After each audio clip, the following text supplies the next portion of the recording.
వేద పండితులచే శుభకార్యాలు పూజలు హోమాలు జాతకాలు ఆఫీస్ పూజలు చేయించుట కొరకు పూజారీస్.com.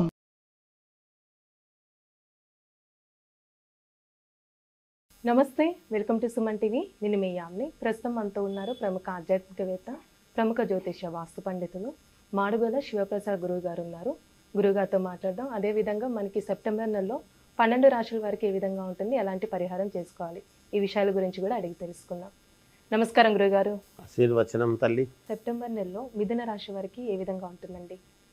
మిథున రాశి వారికి ఈ సెప్టెంబర్ మాసం అంతా కూడా మిశ్రమ ఫలితాలు గోచరిస్తున్నాయి. మిశ్రమ ఫలితాలుగా ఉన్నప్పటికీ కొంతవరకు కొన్ని ఉపయోగకరమయ్యేటువంటి పనులు కూడా జరుగుతాయి. కనుక ఎవరు ఏమి మిశ్రమ ఫలితాలు అని అనగానే అబ్బా ఎట్లుంటుందో ఏమిటో మా జీవితం అని ఎవ్వరూ ఆందోళన చెందాల్సినటువంటి అవసరము ఏమీ లేదు. అదేమ్మా. తర్వాత వృత్తి వ్యాపారము అంటే ఉద్యోగాలు చేసుకునేటువంటి వాళ్లకు యథావిధిగా జీతాలు వస్తాయి, అది పెద్ద విషయం ఏమి అని అనుకోవచ్చు. కానీ ఏమీ కొంచెం అనుకూలవంతముగానే ఉంటుంది వాళ్లకు. వ్యాపారం చేసుకునేటువంటి వాళ్లకు అనుకూలవంతంగానే ఉంది, వాళ్ళకి ఎటువంటి ఇబ్బందులు ఉండవుగాక. ఎందుకు ఆ మాట అంటున్నానంటే ఈ మిథున రాశి వాళ్లకు ఈ ఉద్యోగం దాంట్లో కూడా చిన్న చిన్నపాటి ఇబ్బందులు ఉంటాయి. ఆ ఇబ్బందులు ఉండవు, సజావుగా జరుగుతుంది గాక. ఈ ప్రమోషన్స్ గాని హైక్ వచ్చే అవకాశం ఉందంటారా? ప్రమోషన్స్ అవి అని ఖచ్చితంగా వస్తాయని చెప్పలేము కానీ అమ్మ, కాకపోతే పై అధికారుల వలన ఇబ్బంది పడేటువంటి వాళ్ళు కానీ సాటి కొలిక్స్తో కొంత ఇబ్బందికరమైనటువంటివి ఉండేటువంటివి కానీ వీటి వలన కొంచెము ఉద్యోగస్తులకు వ్యాపారస్తులకు మాత్రము కొంచెము పర్వాలేదులే అన్నట్టుగా ఉంటుంది సహజంగా. ఇంకా ఏమిటి అంటే పోను కొంచెము వీళ్లకు శత్రుత్వం పెరిగేది కూడా ఉంది దీనివల్ల. అంటే ఉద్యోగం చేసుకునేటువంటి వాళ్లకు పర్లేదు, కొంత నరదృష్టి ఎక్కువ అవుతున్నది ఈ మాసంలో. వీళ్లకు కొంచెం ధనము రావడం వస్తుంది, కానీ అనూహ్యముగా ఖర్చు పెట్టడం కూడా ఉంటుంది వీళ్ళు. అలాగే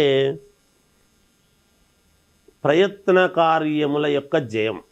ఏదైనా అనుకున్నారు అంటే ఒక 10 పనులు ఉన్నాయి అన్నప్పుడు ఆ 10 పనుల్లో 6-7 పూర్తిగా చేసుకోగలుగుతారు.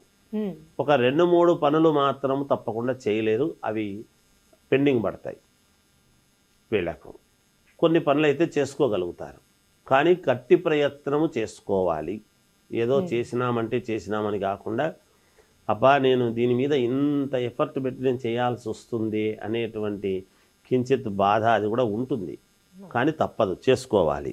అలాగే ధనధాన్య వృద్ధి, ధనము ధాన్యము ఇవి వృద్ధి అవుతాయి.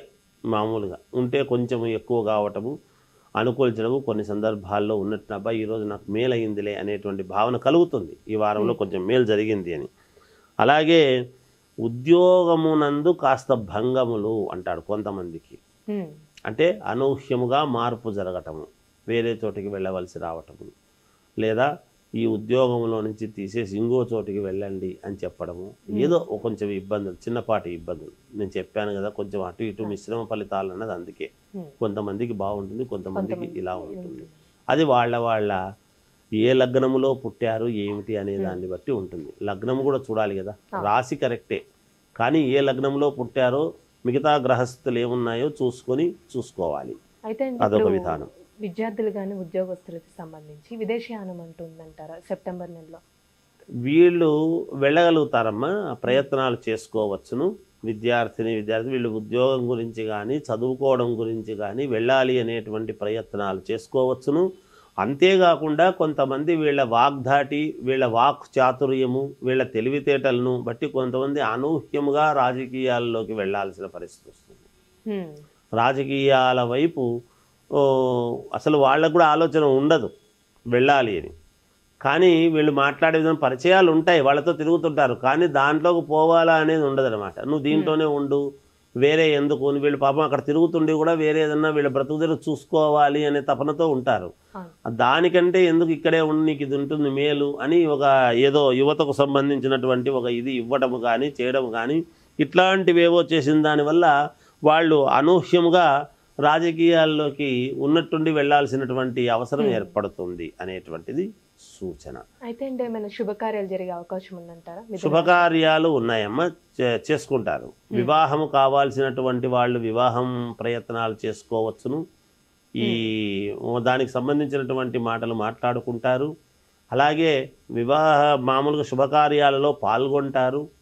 ముఖ్యంగా బంధువుల వలన మిత్రుల వలన కొంత మాటలు మాట్లాడుకుని దానికి తగినటువంటి నిర్ణయాలు తీసుకుంటారు మిథున రాశి వాళ్ళు అనేది స్పష్టం. అయితే అంటే మిథున రాశి వారికి ఇంకా మెరుగైన ఫలితం రావాలంటే అసలు ఎలాంటి పరిహారం చేయాలంటారు? వీళ్లకు మేలు జరిగేదానికి ఇంకా మెరుగైనటువంటి ఫలితాలు సాధించాలి, ఇబ్బందులు తొలగాలి అని అనుకున్నప్పుడు జాతకరీత్యా ఒకసారి చూసుకొని దానికి తగిన పరిహారాలు చేసుకోవడం ఒక విధానము.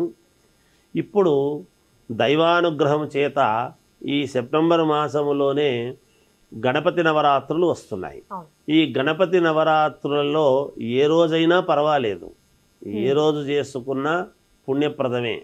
అయితే 108 తొమలపాకులు గణపతికి అంటే తొమలపాకులతో అర్చన చేయించుకోవటం చిన్నదే, ఎక్కువ డబ్బు పెట్టుకొని చేసుకునేటువంటి ఫలితాలు అక్కర్లేదు.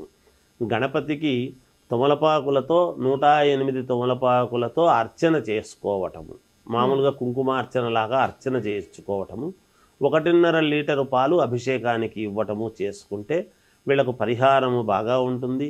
వీళ్ళు చేసేటువంటి పనులలో విఘ్నాలు తొలగిపోయి నిర్విఘ్నముగా వీళ్ళ జీవితం సాగడానికి మేలు జరుగుతుంది. మంచి పరిహారం తెలియజేస్తారండి, ధన్యవాదాలు. సుమన్ టీవీలో మీ పర్సనల్ అండ్ బిజినెస్ ప్రమోషన్స్ కోసం కింది నెంబర్కి కాంటాక్ట్ చేయండి.